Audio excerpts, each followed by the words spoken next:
They say you should never judge a book by its cover. But in the high-stakes world of billion-dollar real estate, the cover is often the only thing people look at. Elias Thorne was a fixture in the concrete box of the parking booth, a man people handed their keys to, but never their eyes. Until the day the CEO of the building realized that the solution to his biggest problem wasn't in the boardroom, it was in the parking lot. Welcome back to the channel. Today, we have a powerful story about genius hiding in plain sight, and why you should always respect everyone, no matter their job title. If you enjoy stories about justice and redemption, please hit that like button right now, it helps us share these messages with more people. And if you're new here, subscribe to join our community. Now, let's get into the story of Elias and the blueprint. The rain in Seattle doesn't wash things clean, it just makes the grime slicker. Elias Thorne, 62 years old, adjusted the collar of his polyester jacket. It was a Tuesday, which meant the board members of Sterling Developments were arriving for their weekly strategy meeting. Elias knew them all by their cars. Mr. Henderson drove the vintage Porsche. Ms. Davila, the Tesla Model S. And Marcus Sterling, the CEO, was driven in a Maybach S-Class. As the Maybach rolled up to the gate, Elias stepped out. He didn't just open the gate, he orchestrated the flow. He knew that the turning radius of the Maybach was tight for spot A01, so he had already placed cones to reserve the adjacent space, ensuring the CEO's doors could open fully. "Ticket," the driver said, barely rolling the window down 2 inches. Elias slid the ticket through. In the back seat, he saw Marcus Sterling rubbing his temples, looking at a large architectural rendering spread across his lap. Sterling looked defeated. "Rough morning, Mr. Sterling?" Elias muttered to himself as the car glided away. Elias returned to his booth. It was 4 feet by 4 feet, smelling of stale coffee and wet wool. But inside, hidden under a stack of parking logs, was a leather-bound molesky notebook. Elias opened it. Inside wasn't a log of cars. It was a city. Complex sketches of cantilevered bridges, mixed-use eco-parks, and biophilic skyscrapers filled the pages. Elias wasn't just doodling, he was solving problems. He had been watching the construction across the street, Sterling's Riverfront project, stagnate for 6 months. He knew why it was failing. The wind shear calculations on the north face were wrong, and the pedestrian flow ignored the subway output. Elias sketched a correction, his graphite pencil moving with the precision of a surgeon. 30 floors up, the atmosphere was toxic. "It's garbage." Marcus Sterling slammed his hand on the mahogany table. "The city council is threatening to pull the permit. They say it lacks soul. They say it ignores the historical context of the district. We are bleeding $200,000 a day in delays."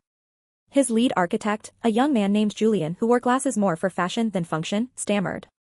"Marcus, the algorithms say this is the most efficient use of square footage. The density is maximized." "I don't care about the density, Julian. I care that it looks like a prison block." Marcus stood up and walked to the floor-to-ceiling window, looking down at the gray city. "We need something revolutionary. We have 48 hours before the final review board. If we don't have a new concept, Sterling Developments is finished." Marcus grabbed the large blueprint roll, the master plan, and stormed out of the room. "I'm going for a walk. Don't call me unless you have a miracle." Marcus didn't go for a walk. He went to his car to get his blood pressure medication. He was so consumed by rage and stress that he didn't notice the slick oil patch near the elevator banks in the garage. As he stepped out, the roll of blueprints under his arm slipped. The rubber band snapped. The large A0 sheets unraveled, flapping in the gusty wind blowing through the open garage deck. "Damn it." Marcus chased the papers. One sheet, the critical elevation view of the Riverfront Plaza, blew straight toward the guard booth. It plastered itself against the glass, right in front of Elias's face.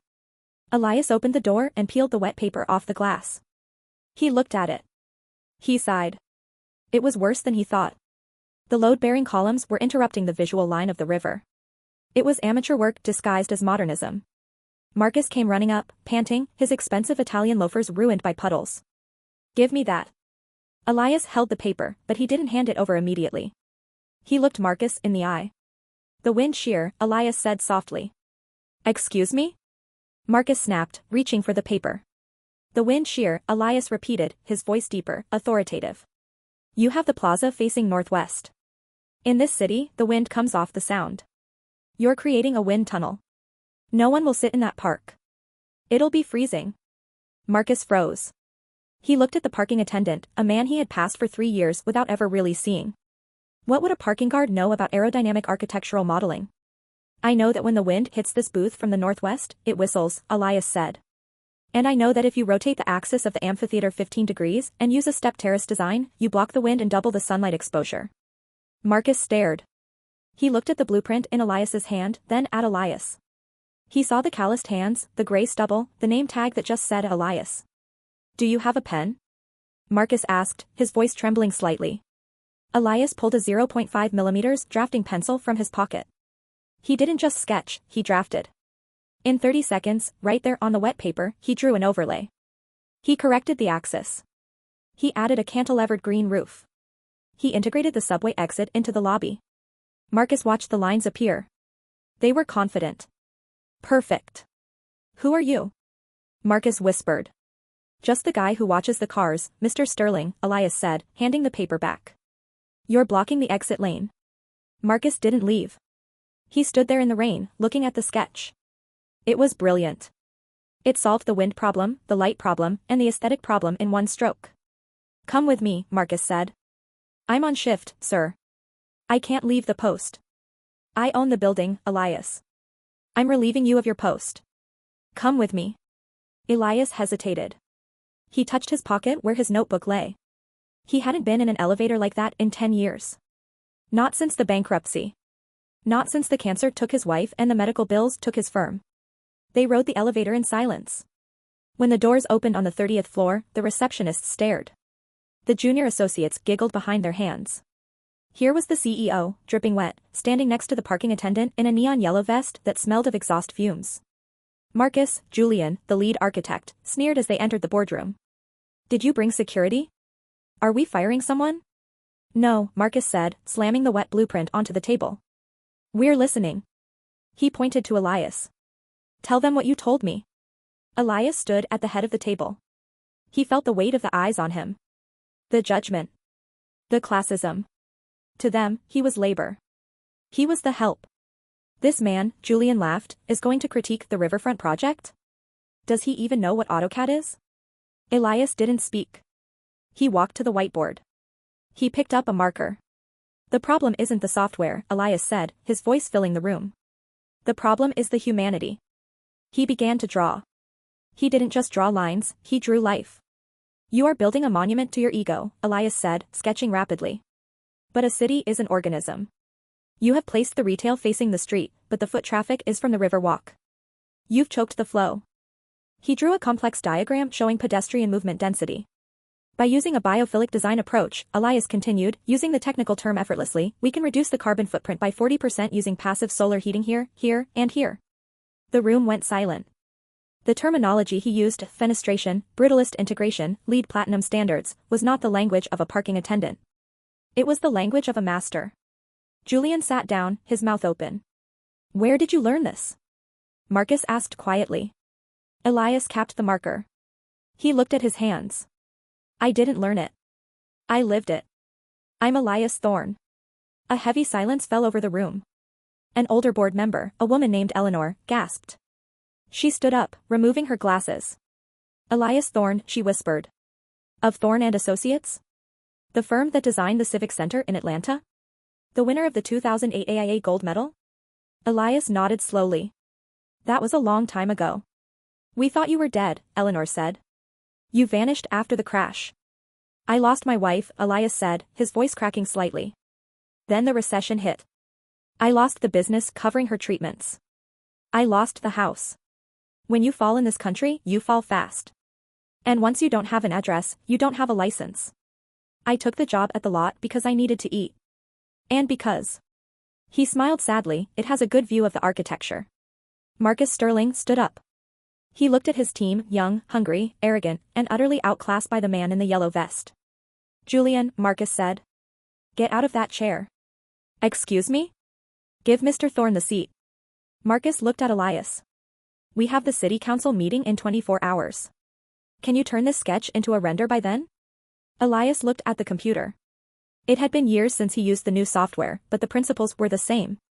He looked at Marcus. I'll need coffee. Black. And someone to run the mouse while I direct. For the next 24 hours, the 30th floor of Sterling Developments became a war room. Elias didn't go home. He directed the team of 20 architects like a conductor leading an orchestra. He stripped away the vanity of the old design and replaced it with the soul of his new vision. He mixed the practical needs of the city with the artistic flair that had made him famous decades ago. He wasn't just a parking attendant anymore. He was the maestro. The city council meeting was tense. The mayor sat with his arms crossed, ready to reject the proposal. "Mr. Sterling," the mayor said. "Unless you have something radically different from the monstrosity you showed us last month, don't waste our time." Marcus stepped aside. "I don't, Mr. Mayor. But my partner does." Elias stepped forward. He had shaved. He was wearing one of Marcus's spare suits, a little loose in the shoulders, but he wore it with dignity.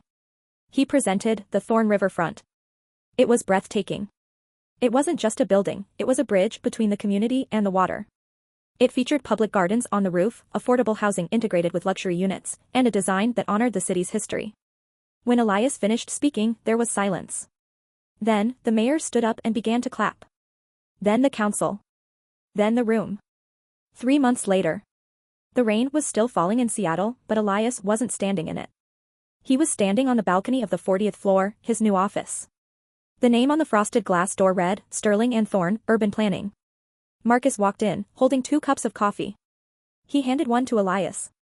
"You know," Marcus said, looking out at the construction cranes breaking ground on Elias's design. "I still can't believe I let you park my car for 3 years." Elias took a sip of the coffee. "You didn't just let me park the car, Marcus. You trusted me with the keys. That's the first step." Marcus smiled. "We have a meeting with the Tokyo investors in 10 minutes. They want to know who designed the passive cooling system." "Let's go," Elias said. As they walked toward the elevator, Elias stopped. He looked down at the parking lot below, a tiny square of asphalt in the vast city. He saw the new guy in the booth, a young kid reading a textbook between cars. "Marcus," Elias said. "Yeah." "Make sure the heating works in the booth down there. And send the kid down a coffee. He's studying engineering." Marcus smiled. "Done." Narrator, Elias Thorne proved that genius has no uniform. He reminded a city that the people we ignore are often the ones holding the solutions we desperately need. Host, what an incredible journey. It makes you wonder how many Elias Thornes are out there right now, scanning our groceries, driving our Ubers, or parking our cars. If this story touched you, please type respect in the comments below. It helps spread this message of humility. And remember, treat everyone with dignity, because you never know who you're really talking to. Thanks for watching. Click the video on screen now for another true story of hidden heroes. See you in the next one.